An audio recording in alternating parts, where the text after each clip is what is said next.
aquilo que é estrangeiro tem sempre uma aparência um tanto aristocrática para nós. Otto von Bismarck. Tchau. O brasileiro adora pagar pau para o que é norte-americano e o que é europeu. Mas você veio de uma cultura asiática. E aí não é talvez visto de uma forma tão aristocrática quando pisou nessa terra aqui. Porque, infelizmente, temos ainda vários preconceitos. Você sentiu isso? Ou pelo fato de ser criança dentro dessa jornada, né, foi sentir talvez só anos mais tarde e aí já estava talvez acostumado, se é que dá para assim ser? Obrigado, Bosco. Olha, eu sofri menos e senti menos esse preconceito porque eu cheguei aqui criança, então você não percebe nesse momento o quanto as coisas são diferentes, você se adapta, na verdade você entra no modo de adaptação, né, em busca de sobrevivência, crescimento e busca também do seu futuro num lugar novo.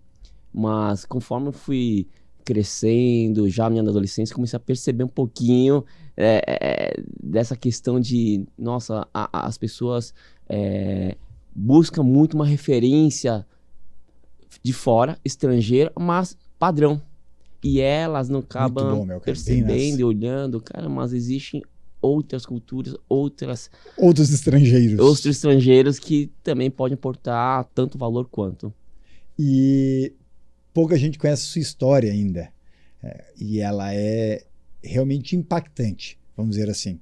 Eu não vou dizer fantástica, fantástica sim em termos de superação, né? Principalmente os seus pais ali, e que lhe deram, é claro, essa origem e a condição de estar vivo. Porque se eles não tivessem tomado tal atitude, isso não teria acontecido. Mas ela é incrível no sentido da, talvez, resiliência que encontraram dentro desse processo. Por que vieram para o Brasil? Na verdade, não queríamos ter saído do país onde eu nasci e onde eles construíram a vida deles. Então, eu nasci no Vietnã, durante a guerra entre o Vietnã do Sul e o Vietnã do Norte, onde os americanos, inclusive, fizeram parte desse processo, dessa guerra. E meu pai, assim, já tinha construído uma vida profissional, uma carreira, e a família lá mesmo. Até que em 75 os Estados Unidos decidiu abandonar a guerra, como já fizeram recentemente em outros conflitos, e não tivemos opção, tivemos que fugir por uma questão de sobrevivência. Minha mãe era jornalista, então ela viu vários amigas dela serem assassinados pelos comunistas e a opção era realmente fugir. Então foi uma questão de sobrevivência, fugimos, fomos para Taiwan. Taiwan nasceram mais meus 2 irmãos, aí meu pai, como tinha que reconstruir a vida, principalmente a vida profissional, como empreendedor, como empresário, fomos mudando de país em país até chegarmos até o Paraguai, inclusive, vizinho do Brasil. E lá meu pai reergueu de novo os negócios e por uma questão de uma economia fraca início dos anos 80, quebrou e tivemos que vir para o Brasil para reconstruir tudo de novo. E na época vieram Rota Pacífico ou veio Rota Atlântico? Viemos Rota Atlântico. Rota Atlântico, exatamente. Então a resiliência que eu, inclusive, aprendi a ter foi até por uma questão cultural, familiar e de necessidade mesmo. E o que você traz isso hoje para as suas operações, para o seu meio profissional? O que essa sua herança familiar, olhando para os seus antepassados, mais lhe geram hoje de ponto positivo ao olhar para o seu mercado, inclusive como conselheiro, né? Dentro do mercado de startups, sendo um mentor natural e profissional para quem está começando a jornada empreendedora?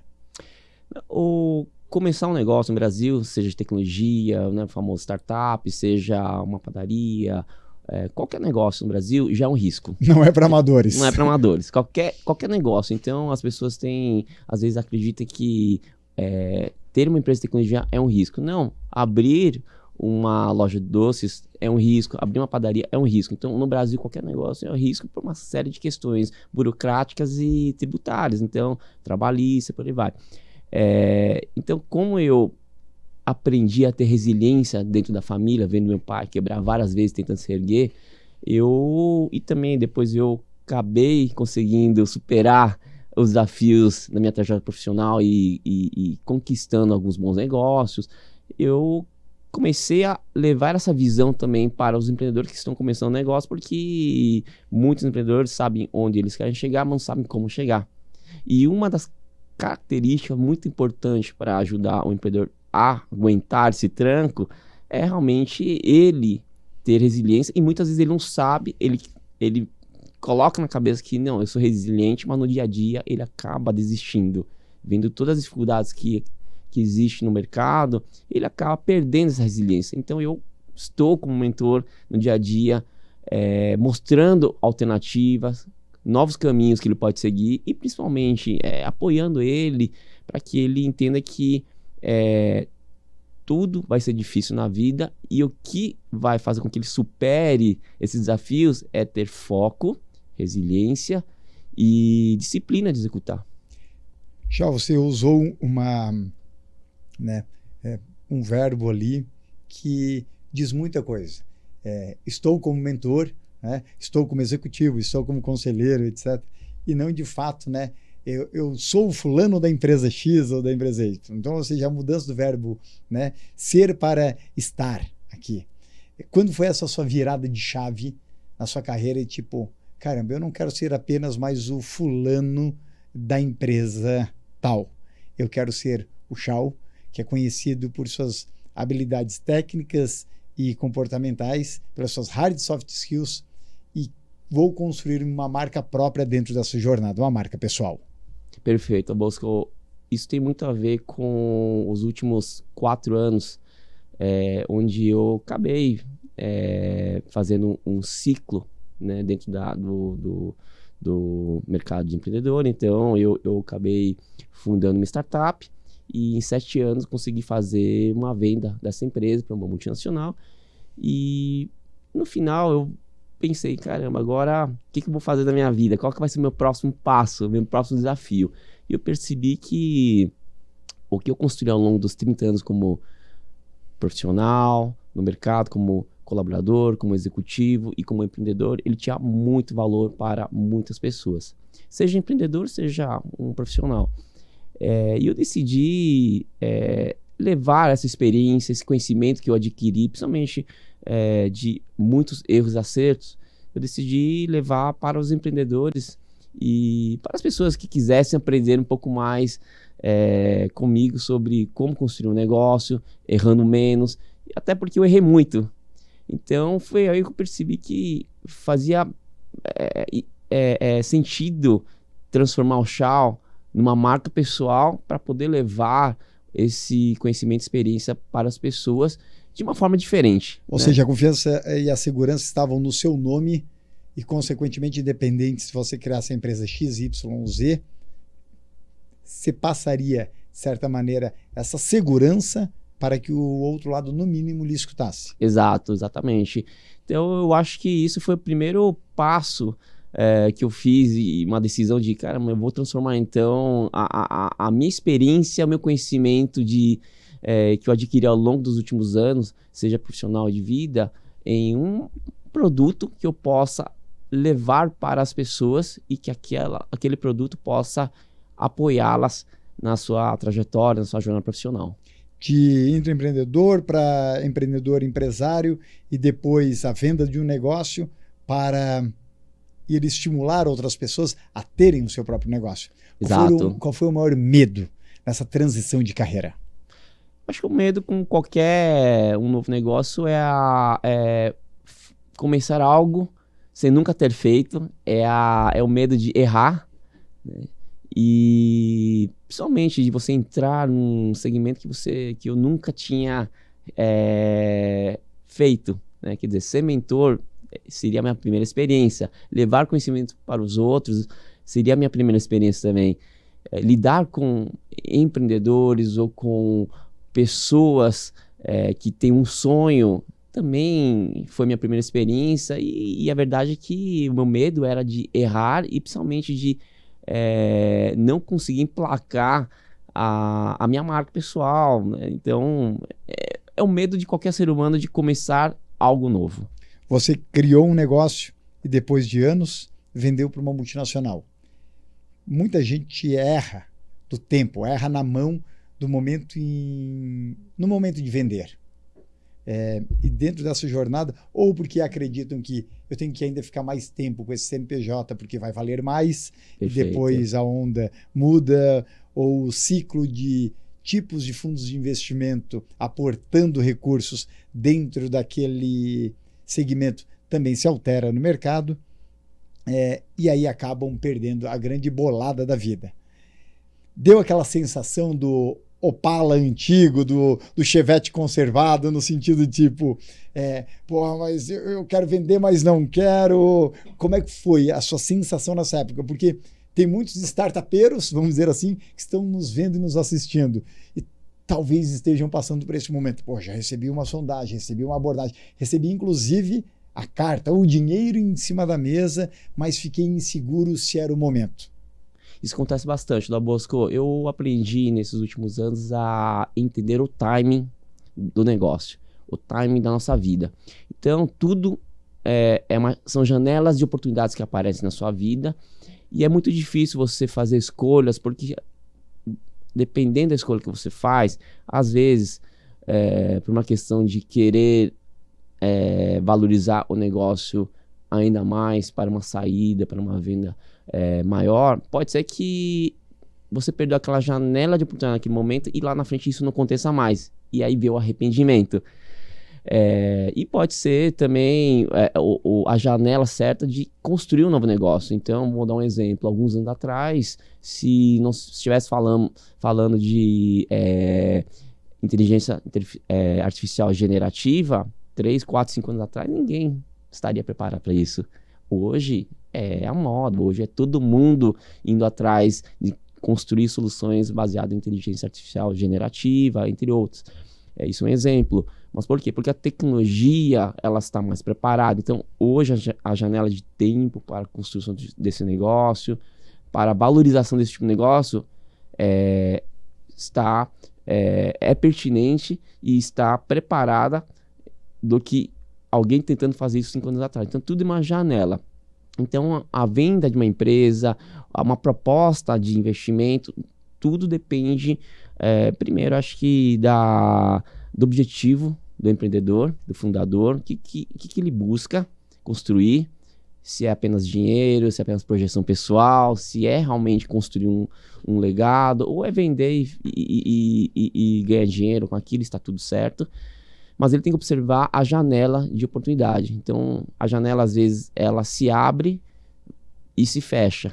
E não garante que futuramente ela pode voltar a se abrir. E dentro dessa sua nova função, sua nova jornada, que ela é prazerosa como mentor, mas, por outro lado, a gente acaba herdando um pouco a angústia que a gente também olha no outro lado, de alguém que quer crescer, mas, por vezes, tem falhas graves que impossibilitam de dar esse próximo passo. Independente do tipo de startup que você mentora, independente do segmento, existem erros que são comuns entre esses CNPJs, né? Qual é o erro mais padrão, meu caro? Você tem percebido que aquele idealizador tem cometido? É um erro operacional, é um erro de não entender o fluxo de caixa desde o começo, é um erro em termos do próprio ego, que não faz ver essa janela de oportunidade e de não levantar a mão pedindo ajuda do Shawn em determinado momento ou de mentores. Onde, na sua visão, está o erro padrão? Eu acho que a maioria dos erros que esses empreendedores acabam cometendo é muito mais na falta de experiência dele como empreendedor. Então, já listei, inclusive escrevi já outro dia um post dos principais erros que tenho encontrado como padrão em boa parte das empresas que eu mentoro, que eu acompanho. O primeiro deles é realmente vendas. Então, muitos deles são bons empreendedores com boa experiência de desenvolvimento de produto, de ideias, querendo resolver algum problema, mas eles não sabem vender, principalmente quando o negócio é direcionado para as grandes empresas, que nós chamamos de enterprise, porque o ciclo de venda para esse tipo de cliente é muito maior, o desafio é muito maior. Então, muitos empreendedores, quando lança o seu produto, ele começa a encontrar o desafio de como vender para qual tipo de público.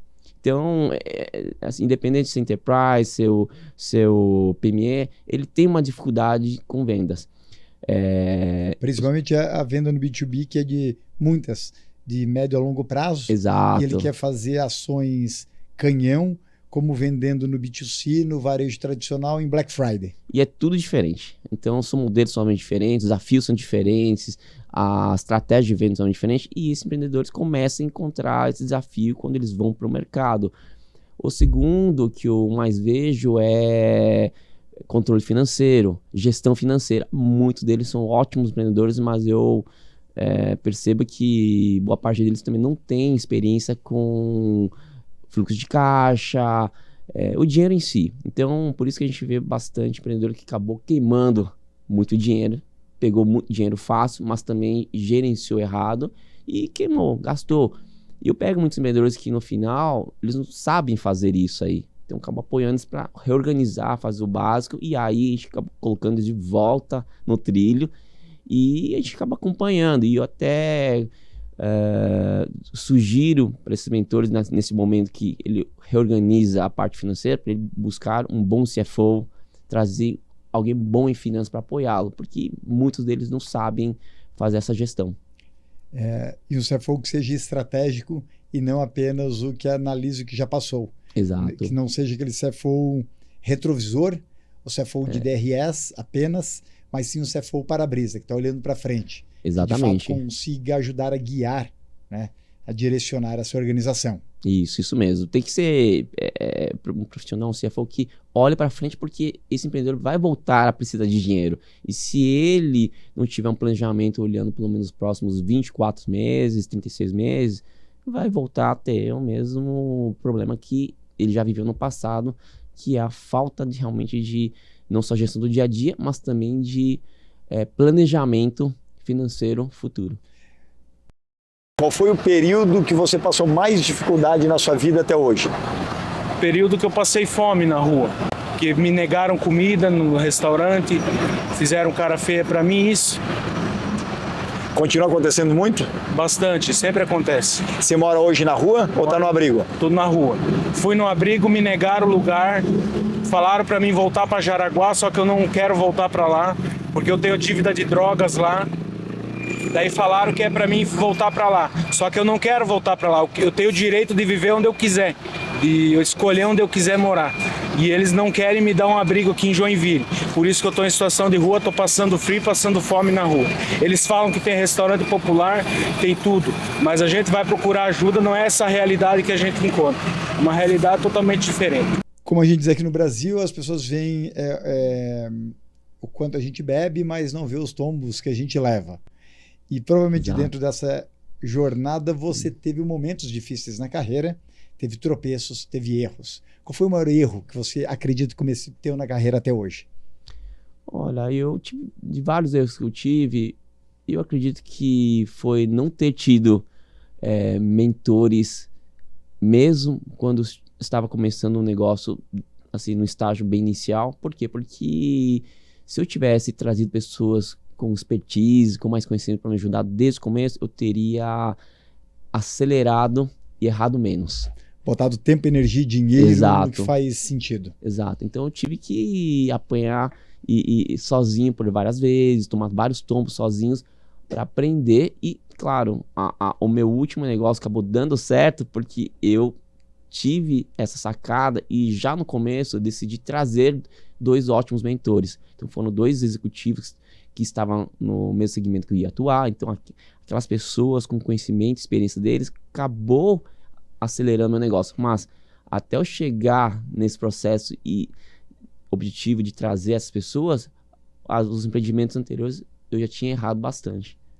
E dentro dessa reconstrução, você olha para o seu passado e hoje, ao conviver com, muitas vezes, seus mentorados com uma menor idade, você acaba aconselhando não tomarem erros que muitas vezes nós cometemos.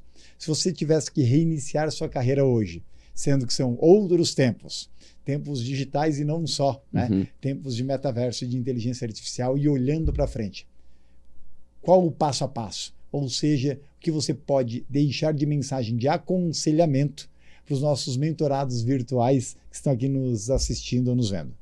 A primeira coisa que eu acho importante qualquer pessoa querer aprender é primeiro estar com os ouvidos abertos e aberto, né? Assim, ele a receber e aprender. Eu acho que isso é a primeira coisa, porque eu vejo muitas pessoas que já têm opiniões formadas, boa parte delas, por terem estudado em ótimos lugares, eles têm a cabeça mais fechada, então são pessoas que aprendem com o próprio erro. E muitas vezes ela erra e não assume esse erro. Então isso, para mim, acho que é um dos principais desafios de qualquer pessoa, seja no âmbito profissional, seja se vai ser um intraempreendedor, ou se ele também for empreender sozinho. Eu acho que a primeira coisa é ele estar aberto a aprender. E estar aberto a aprender não é só estar com um mentor, com pessoas que possam ajudá-lo, mas também estar aberto a buscar conhecimento dentro da própria internet. Então hoje temos muitas informações aí disponíveis, né? A informação ela está cada vez mais ficando mais rica e também com a ajuda da inteligência artificial. Só precisa tomar cuidado também para conseguir ter o discernimento do que é uma informação útil e do que não é, mas a pessoa acho que precisa estar sempre aberta para aprender, para ouvir e para aprender. Então eu acho que a primeira dica que eu daria para as pessoas seria essa, porque eu vejo muitos empreendedores que eles são fechados, eles fingem que ouvem, mas no final eles... A arrogância domina. A arrogância domina. E faz parte do perfil, né? Acho que da característica do ser humano, isso aí. Já dentro dessa construção, a gente começa, pela busca da nossa própria inovação, a gente começa a identificar ambientes que a gente gostaria de andar. Dentro disso, claro, um hub de inovação ultra famoso, o próprio Vale do Silício. Agora a Miami região está se destacando como outro hub, principalmente na linha aqui do metaverso. Depois a gente fala Singapura, a gente tem outros espalhados pelo mundo. No Brasil temos iniciativas também, só que muitas coisas ainda espalhadas, né? E infelizmente muitos ainda eu quero fazer sozinho, ou deixa que eu resolvo isso aqui. Então ainda falta muita integração, apesar de que temos bons exemplos também. Mas para quem está nos vendo, escutando, qual a dica que você dá? Tipo, cara, olha para esse lado do mundo aqui, olha para essa região, olha para esse hub, olha para esse ecossistema, que ele vai ter muito para nos ensinar e nos agregar e gerar valor daqui nos próximos anos. O Brasil já começou a construir seus polos de tecnologia, seus hubs de inovação já há um bom tempo. Tem uma que é super famosa e que hoje boa parte das pessoas conhecem, que é o César, que fica em Recife, que é o polo tecnológico deles. Eu tenho visto também bastante polos de centro de inovação distribuídos nos interiores dos estados. Então, vamos pegar, por exemplo, São Paulo, você tem a região de Campinas, você tem a região de São Roque. Então, regiões que têm muitas universidades federais, estaduais, são as regiões que têm surgido bastante polos e centros de tecnologia. Santa Catarina tem sido outra. Acate, por exemplo. O Acate, um exemplo. Agrotech Park, surgindo em Joinville. Tem vários, Joinville. Então, tem várias regiões que já vinham ao longo dos últimos anos sendo construídos centros de inovação. Elas estão realmente conseguindo crescer e se expandir pela região e atrair empresas e pessoas que querem realmente entrar na área de inovação, seja de qualquer segmento. Então, ciência de dados, inteligência artificial, indústria, agrotech. Eu acho que tenho visto esses centros sendo construídos com mais velocidade. Mas, assim, para o tamanho do país, ainda é pouco. E eu acho que isso tem a ver muito também com a própria política do governo de incentivar cada vez mais. Mas é um caminho sem volta. Que o pessoal às vezes pensa que o Vale do Silício é algo de agora, mas não, é uma história que começou lá na década de 50, 60. Exato, 60, 70. Tanto é que se discute, né? Outro Vale do Silício, com a política atual, com as restrições atuais, dificilmente surgirá no próprio Estados Unidos, por causa das diversas limitações que hoje em dia se impõem, que no passado teve-se um grande incentivo e, na verdade, várias regulamentações foram surgindo depois que o ambiente foi criado. Exato. Onde hoje é o processo muito contrário. Se surge depois do que já está definido no papel. Exato. E outro país também que ninguém, assim, não é tão conhecido, começou a ficar conhecido por causa de um evento, é Portugal. O Web Summit, né? O Web Summit foi... o evento começou a dar visibilidade para Portugal em relação ao ambiente tecnológico, ao ecossistema tecnológico que eles estão construindo lá. Por quê? Porque Portugal, de uma certa forma, ele é a porta de entrada para a Europa. Então, muitas empresas estão começando a abrir seus escritórios lá, a desenvolverem seus polos de desenvolvimento, né, seus centros de desenvolvimento lá, justamente por quê? Porque Portugal é um país pequeno onde você pode testar naquela população, testar rápido, tem ótimas universidades que formam excelentes engenheiros, profissionais de tecnologia, e ela é a porta de entrada para a Europa. Eu costumo dizer que Portugal é um país onde, em termos territoriais, é menor que Santa Catarina. Menor que Santa Catarina. O 7º menor estado do Brasil. Por outro lado, tem o dobro da população. E se bobear, tem mais portugueses fora de Portugal, pelo mundo. É isso mesmo. Né? Pela característica portuguesa de ir desbravar este mundo afora, do que dentro de próprio Portugal. Mas, pela condição, inclusive, de expansão do território, já dominaram metade do mundo e hoje resta, né, é uma área pequena, tem dificuldade, claro, de ter qualquer cultura muito extensiva. Então, teve que se especializar muito no que era diferenciador, a cortiça, a azeitona, o azeite de oliva, no caso, o tal do vinho do Porto, e lá vai, no turismo, de forma muito relevante na última década, e aí a indústria de software, que é algo também que tem se destacado dentro daquele ambiente. E dentro disso, João, muito legal você fazer esse link com o exterior. Qual foi a cultura ou qual o país que você já visitou que mais lhe chamou a atenção até hoje? O que mais lhe despertou curiosidade? Existe algum local no planeta que você fala assim, caramba, o negócio talvez no começo era um tanto estranho e hoje eu sempre tenho uma vontade de voltar lá? Bosco, eu confesso que para mim não existe um país, uma cultura específica. Eu gosto de conhecer muita coisa. Então, eu já viajei pela Ásia, já viajei pela Europa, já viajei pela América Latina, já viajei pela América do Norte, África. Então, eu brinco que eu sou um cidadão do mundo. Hoje, como mentor, é um nômade digital. É um nômade digital. A diferença é que eu não trabalho fora. Mas eu gosto muito de viajar, muito pela questão de conhecer culturas diferentes, desafios que aquela cultura passa, soluções que aquela cultura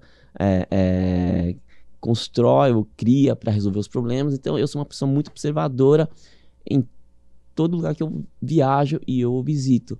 Então, eu não tenho um país específico de preferência. Eu gosto de todos. Então, eu gosto sempre tem algo a aprender. Sempre tem algo a aprender. Acho que essa é a parte mais legal de viajar, conhecer cultura. Então, eu pessoalmente acabo não me prendendo a determinada cultura, país. Claro, gosto de visitar, querer voltar mais vezes em determinadas regiões, mas eu não tenho uma preferência. Meu caro, mas grande parte dos seus valores vieram de uma família vietnamita. E o que você mais pôde herdar? Ou o que mais talvez até diferencia da cultura brasileira nessa comparação Vietnã e Brasil? Acho que primeiro foi a própria cultura dos meus pais de fazer com que todos os filhos deles, né, eu me incluindo aí, estivesse aberto a aprender culturas diferentes, estar sempre estudando e construir o seu próprio negócio para você ser bem sucedido profissionalmente. Então isso foi algo que meus pais sempre nos trouxeram, Tanto que sempre investiram em boa educação, mesmo que meu pai não pudesse em vários momentos, mas sempre fizeram de tudo para que os filhos tivessem uma ótima educação. E eles trouxeram essa questão de ser resiliente, disciplinado, foco.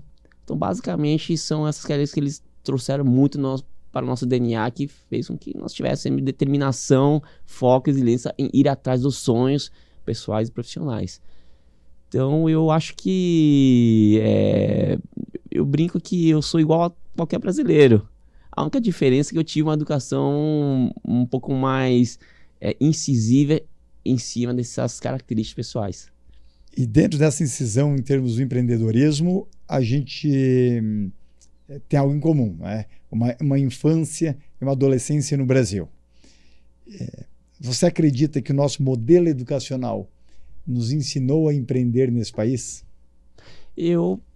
Pela experiência que eu tive morando já aqui no país há mais de 40 anos, eu acredito que estamos começando um processo de ensinar as pessoas, né, o brasileiro a empreender. Porque no passado, o que eu percebi que todas as pessoas queriam estudar ou para trabalhar numa boa empresa, para fazer uma carreira numa boa empresa, uma empresa particular, privada, aliás, ou ser funcionário público.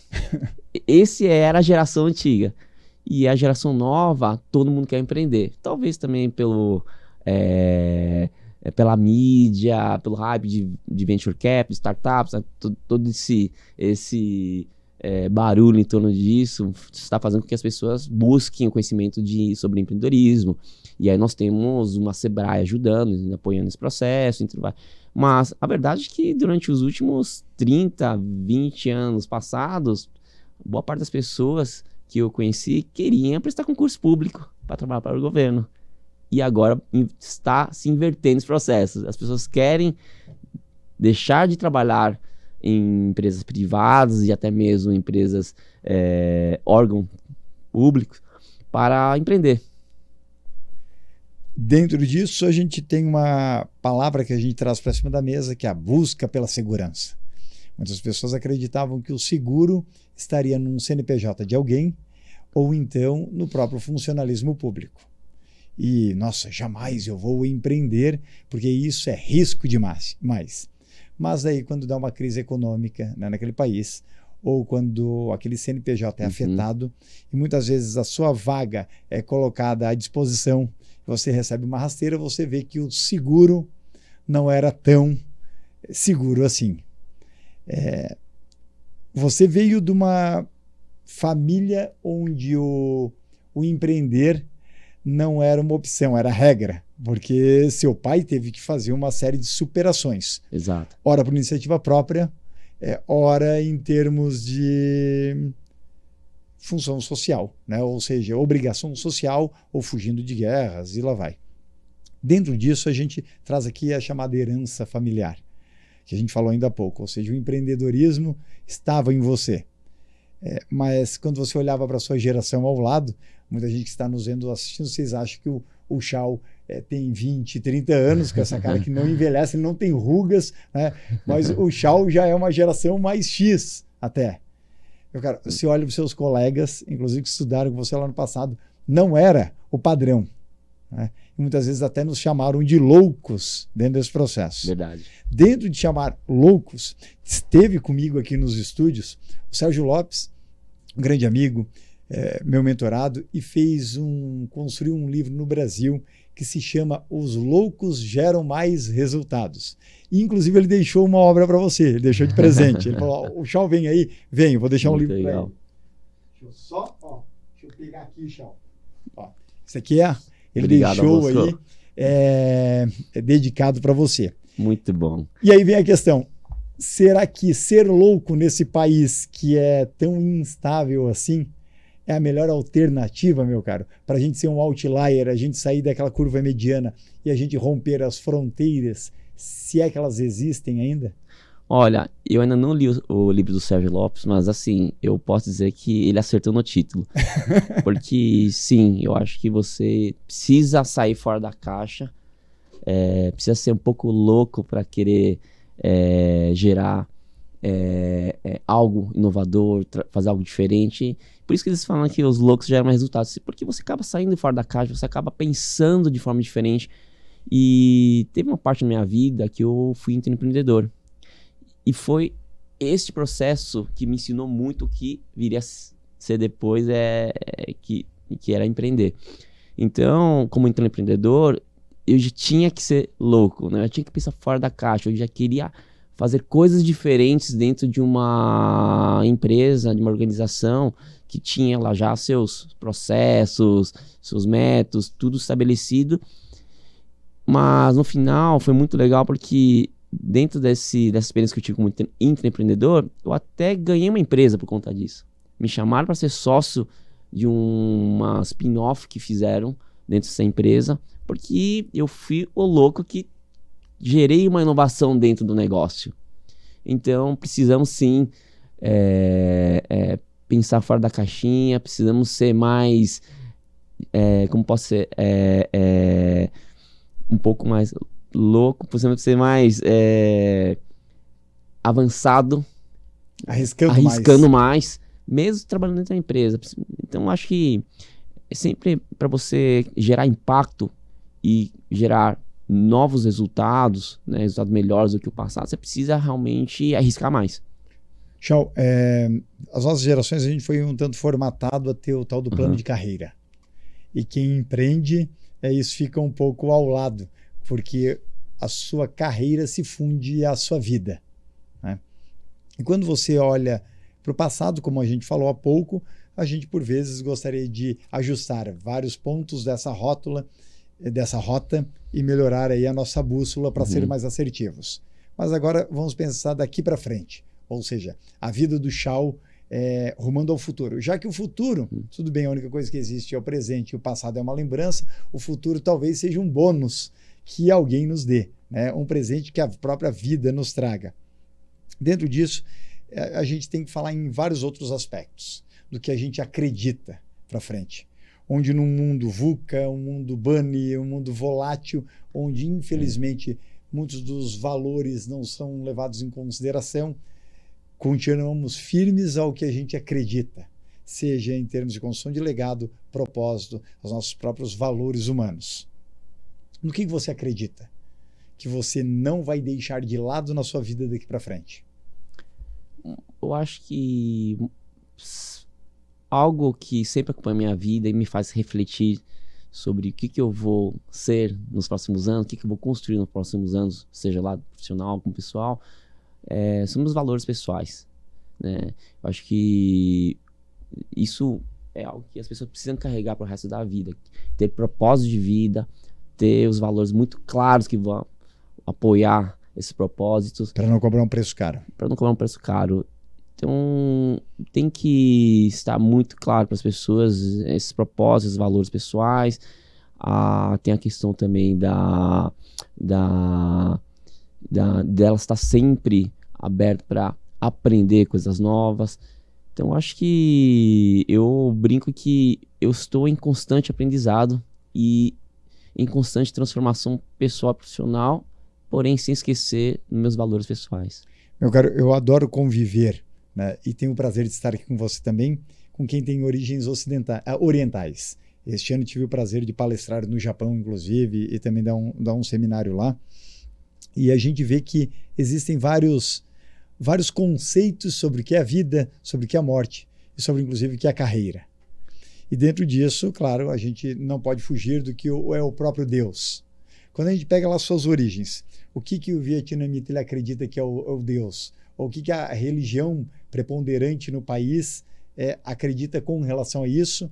E se você trouxe isso para a sua vida ou se você criou uma reflexão à parte, né? Porque isso acaba influenciando na nossa vida e, consequentemente, na nossa própria carreira. Eu tento sempre equilibrar. Então, acho que meus pais são budistas, eu também acabei seguindo. Isso que eu ia perguntar, se você tinha uma religião específica até. Eu acredito no poder divino, na força divina.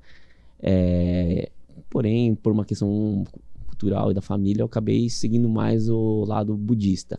Incrível, por exemplo, em Nagoya, de palestra, Kyoto, milhares e milhares de templos budistas, um negócio incrível, Shao. Porque lá também é considerado, mesmo se você faça no jardim da sua casa algo pequeno, também é considerado um templo, e muitos abrem, inclusive, para visitação. Não sei se no Vietnã é no mesmo processo, que eu nunca tive a oportunidade de estar lá. É o mesmo processo. O Vietnã também é um país budista, assim como na Tailândia. Então, eu estive na Tailândia alguns anos atrás e você vê templo em tudo quanto é lugar. E o que isso te traz? Isso faz com que você reflita sobre quem você é como pessoa no mundo e também te faz refletir na busca de um equilíbrio. Aí que ia chegar, de que maneira nessa... Posso ir até além, não é apenas a religião, mas a cultura budista lhe faz revisitar a sua carreira e o seu próprio, a busca pelo equilíbrio ou até de um propósito. De que maneira? Eu acordo todo dia e simplesmente agradeço pelo dia que eu estou vivendo e por tudo que eu estou recebendo, né, naquele momento. Então, a minha religião e a minha busca já começa simplesmente acordando de dia, agradecendo aquele momento e agradecendo o que virá durante aquele dia e os próximos. Mas eu até vi um post seu e uma das coisas que eu comecei a observar bastante e trabalhar no meu dia a dia, além de agradecer, né, essa força divina, eu acredito que você precisa primeiro se valorizar e agradecer a si mesmo por quem você é e depois usar essa força, esse equilíbrio para você levar isso para os outros. Então essa é o formato que eu trabalho diariamente e de uma forma pessoal. Então é uma mantra pessoal de fazer isso todos os dias. Acordar, agradecer por mais um ótimo dia que eu tenho, por uma ótima família que eu tenho, por tudo que já vim construindo e tudo que eu ainda irei continuar construindo. Mas olhando também para um lado muito pessoal. Primeiro é o Shao, é a sua família, e usar agora esse equilíbrio, essa força para levar para os outros. Porque senão você... É aquela coisa, se você não se cuida, se você não agradece, como que você vai querer depois transmitir isso para as outras pessoas? No mundo onde há disputa por atenção a todo momento, principalmente, e que grande parte das pessoas, se até 2021 já eram 38% que as pessoas passavam imersas no celular, enquanto não estavam dormindo, e esse índice vai pular para 52% até 2030. Isso mesmo. Mais da metade da vida das pessoas elas passarão com a cara num device, num dispositivo móvel, né, um celular, um tablet. O furto ou o roubo pela atenção acontecerá a todo momento. E muitas pessoas estão vivendo o que está lá e não o que está aqui. Isso eu tenho percebido que está acontecendo cada vez mais. Eu mesmo me policio para evitar que isso também aconteça comigo. E é natural, não tem como nós fugirmos desse processo. Mas, por exemplo, pequenas atitudes que eu tenho feito no meu dia a dia que fazem essa diferença para você manter esse equilíbrio. Na hora do almoço, eu não saio com o celular, não levo o celular para a mesa. Então, eu almoço conversando com as pessoas ao meu redor, minha família, minha esposa. De manhã, pelo contrário, à noite, muita gente tem a mania de pegar o celular, ler antes de dormir. Eu parei, eu deito na cama para assistir um filme com minha esposa, para conversar com ela, e o celular fica desligado. Então, é uma forma de tentar buscar esse equilíbrio, comentei, de o mundo que está cada vez mais pedindo atenção através dos devices, você se preocupando mais com o que os outros falam, com o que os outros pensam sobre diversos assuntos, inclusive sobre você. Esse ato de você separar, dizer, peraí, não quero chegar nos 50% da população que fica refém da rede social. Eu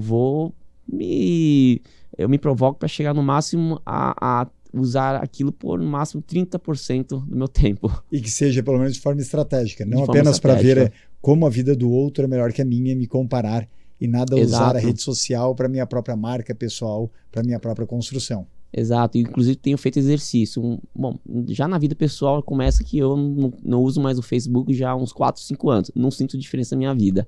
E foi ótimo.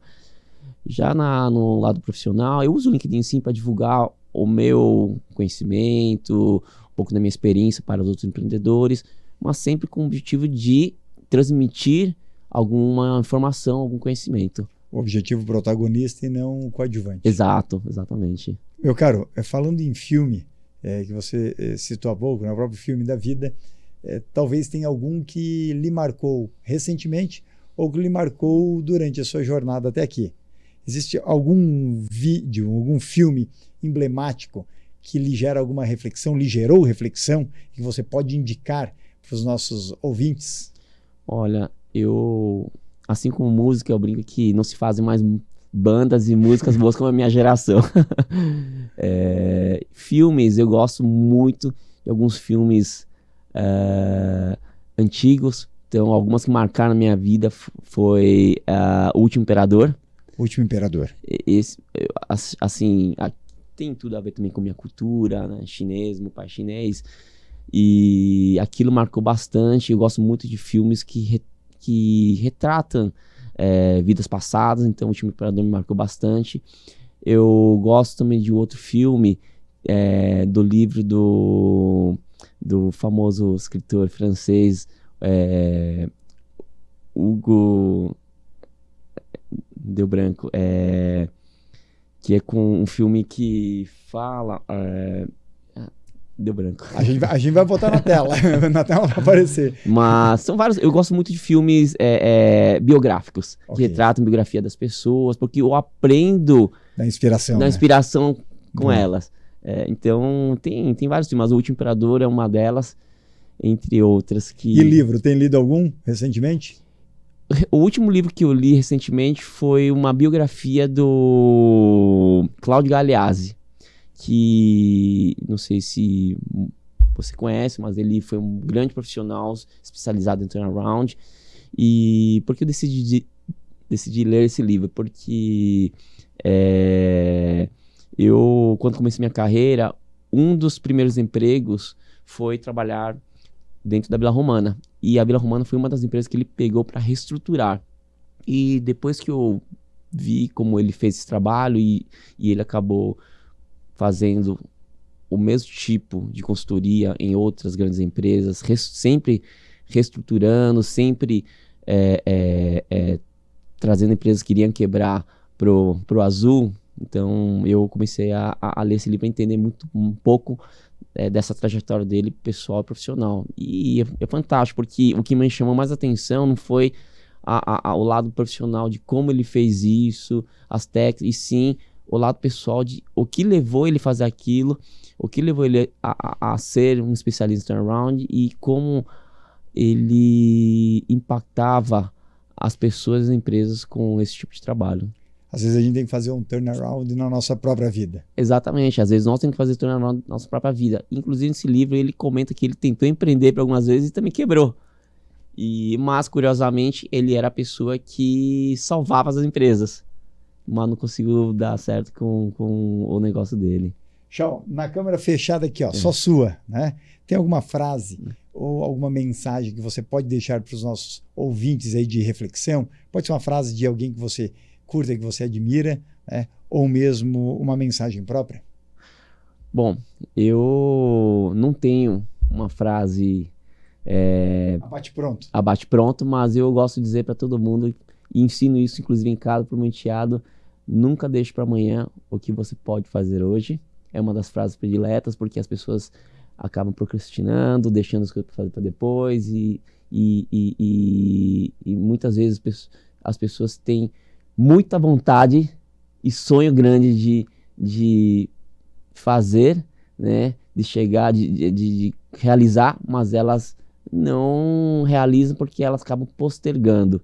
Então isso é uma coisa que eu sempre brinco e comento com as pessoas: não deixe para amanhã o que você pode fazer hoje, e não deixe de viver né, a sua vida somente pensando no amanhã. Então essa é uma das frases que eu carrego na minha vida, no dia a dia. E agradeça sempre o universo.